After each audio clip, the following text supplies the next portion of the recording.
Welcome back, everyone. Today, I have another replay for you, this time played by Only Here to Hide. He is in the GSOR 1010, which is among some of the newest vehicles in the game.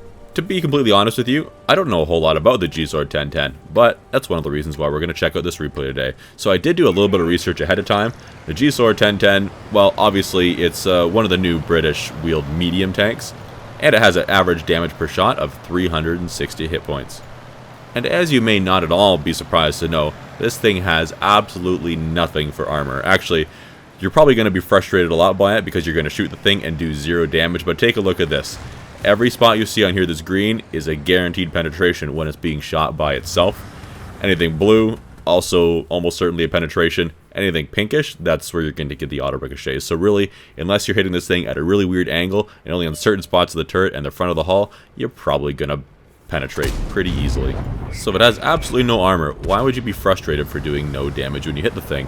Well, a lot of these vehicles, a lot of the composition of this vehicle is going to be its wheels. Just like the French light tanks, the wheeled ones, same thing. You've probably been a lot of times that you shot at them and done absolutely nothing because you hit only the wheel. But I think you notice that a little bit more with these vehicles because they have no armor and you expect to easily penetrate versus when you shoot another vehicle, another tracked vehicle, and do 0 damage by hitting only the track on it. It's really kind of, I don't know. We're not expecting it in our brains, so it doesn't make sense.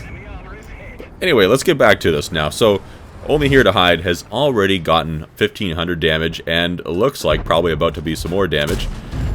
Yep, 1700 now. 1 kill. Even before we're paying attention to this battle, he is going to be going today for the record that Jason Tito Famous set in the last video of 12 kills. Let's see if he can exceed it. Let's see if maybe he won't. Let's see what happens. Again, I haven't seen this replay in full, so I'm along for the ride right with you guys. So far as sniping from the top of that hill has worked out pretty good for him, but I think at this point, now he's getting a little bit impatient, and he's also probably feeling quite at risk being up there and being spotted as he takes his first hit of damage, luckily just from the little 1357F and only a single shot, which is good because that thing has quite the rate of fire. We don't need to get a whole magazine unloaded into us from that, now do we? It looks like now Only Here to Hide is taking up a position in this bush, perhaps using that as a bit of camo. Is it enough to keep him hidden from the KV-2? It appears to be. Look at him, lucky enough to be in a Tier 6 battle in this Tier 8 vehicle. Only Here to Hide has now racked up over 3,000 damage, and he has the 2 kills. Not too bad of a start, and he's getting lucky enough that this IS among that KV-2 is letting him shoot him in the side repeatedly. I don't know why that IS would still be pushing this ridge with that happening. Perhaps he feels there's no other choice, but he's just going to get torn apart, and the IS is going to be lucky if he can get one more shot in. Oh no, that AMX 1357 is back. Remember how he said he wouldn't want to take a lot of shots from him? Well, between that and it looks like actually the M6 shot damaged that turret ring.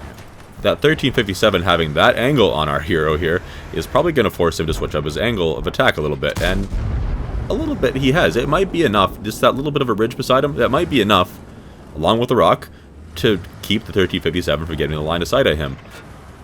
You can tell that he's looking over there, still quite cautious about that 1357. He doesn't want to lose all those hit points that quickly. I mean, 1357 doesn't really do that much damage that quickly, but it's still quite intimidating, and it's not something... What? Well, that's not a problem anymore. I did not expect that blind shot. That was quite impressive. Bravo. Wow. That's gonna make me completely lose my train of thought. Only Here to Hide is now able to be here to only hide and shoot in this bush now, finishing off the Tier 6 M6. Wow, I am completely speechless. That was quite impressive.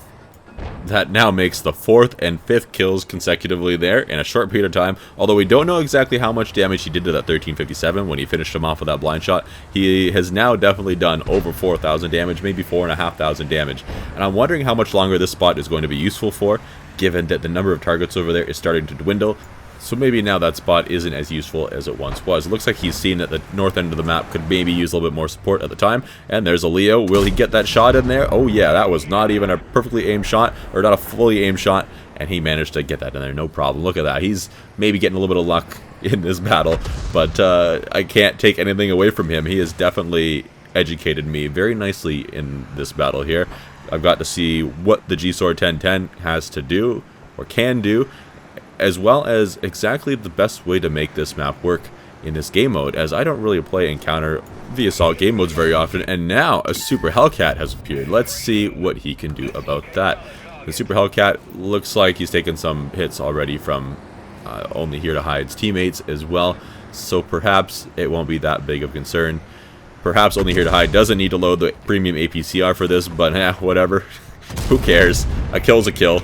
And that puts him up to 7, already surpassing that Top Gun medal pretty easily. Let's see what he can do next. Looks like he's going to go for the flank on that T-34-85, maybe shoot him in the back.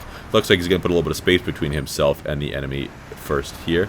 Going to the far side of the train, perhaps to try to maintain that element of surprise just a little bit, and giving himself some time to be unspotted, or he's going really far back. Ooh, maybe he's trying to stay unspotted completely. Maybe from that VK, allowing him to get an extra shot or two into him, without that VK making too many evasive maneuvers and pointing his thick armor right at him. That's 2 shots already. One more will probably get the kill off. The T-34 has been respotted again. And can he do it? I think so. Oh yeah, no problem. There's kill number 8. Very well done. And now to hunt kill number 9, but look out behind you. The KPZ-07 has appeared behind, and that thing fires some nasty high explosive rounds, as I've been finding out recently in frontline mode while playing the Brask and encountering lots of those vehicles that have absolutely kicked my butt.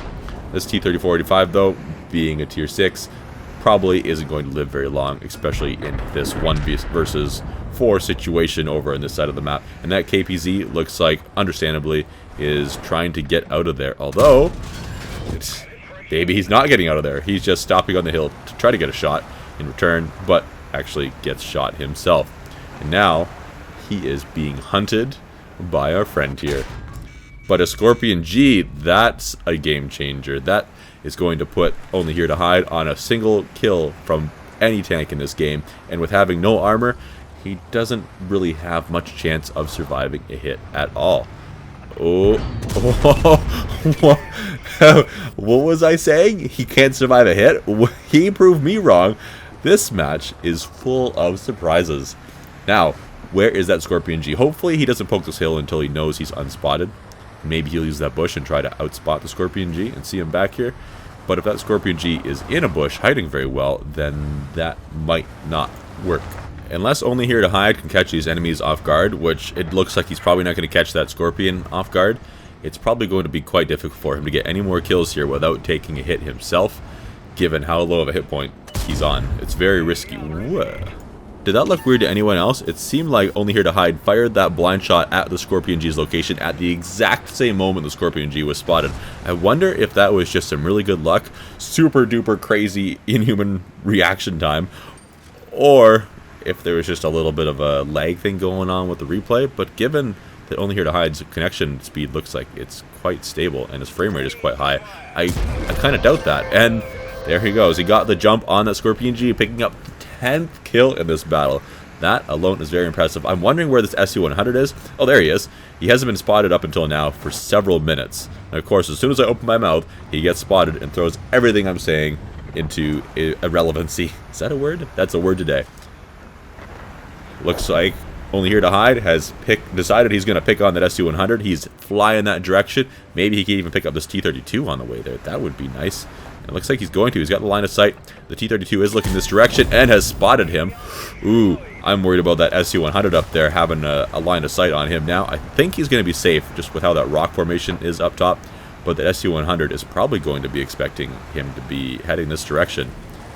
This could be a bit of a risky exchange, but I mean, he's on 11 kills. What does he have to lose? Nothing at all. That SU-100 was not paying attention to Only Here to Hide at all. He was too worried about the rest of Only Here to Hide's team. And Only Here to Hide, I'm saying their name a lot, let that work to his advantage very, very nicely. Thank you very, very much for uploading your replay to the WoTreplays.eu website. I really do appreciate that you uploaded it there, allowing myself, as well as everyone watching, to really enjoy that replay. And you got to show off what a spectacular player you appear to be. And thank you everyone for watching. Until next time, have a good one.